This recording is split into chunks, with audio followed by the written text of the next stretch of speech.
before you get into those other games, right? Honestly, I was watching that Manchester United Tottenham game. I was going to bring this up. Yeah, sorry, well, bring it up. I wanted to start there because I thought let's end the show on a high, because that was one of the worst football matches I've ever seen in my life. I mean, that's 2 hours I'll never get back.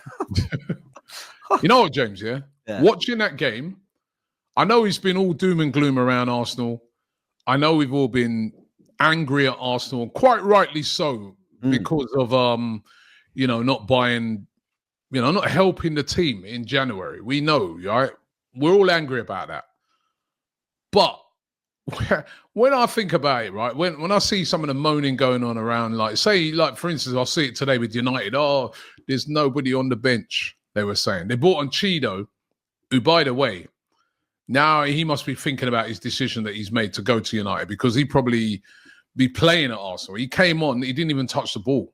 He came on, Ruben Amorim brought him on with about 3 minutes to go in injury time. Didn't trust him to come on during the game, which I thought that was quite telling. When you see what Ethan Nwaneri's doing, what Lewis Skelly's doing, getting the chance. And also, when I think about it, they were moaning about injuries, Manchester United. Obviously Ahmad's out, and, they've got a couple of players out, so their bench was quite weak. Mason Mount's out. But look how terrible they were today, how terrible they've been this season. I think they're in about 15th place. Arsenal have had more injuries and more adversity than Manchester United. We've had games where we've been down to 10 men.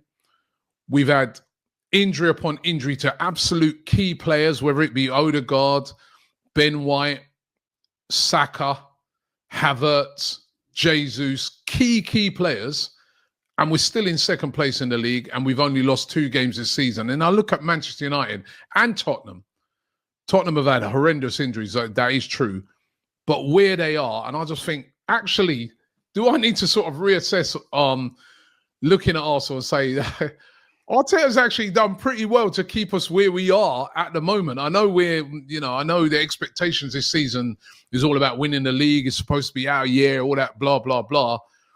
But when you see how those two teams are, with a few injuries, where they are, how bad they are, you got to give them a bit of credit. On the Spurs-Man United game, for sure, that when you think that only 3 seasons back, Tottenham had just beat us to Champions League football.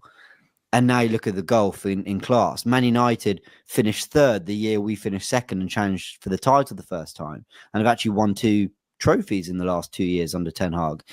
And you look where they are, for sure, there's definitely a moment of it's never as bad as we think it is at Arsenal. Yeah. Well, certainly not at the moment.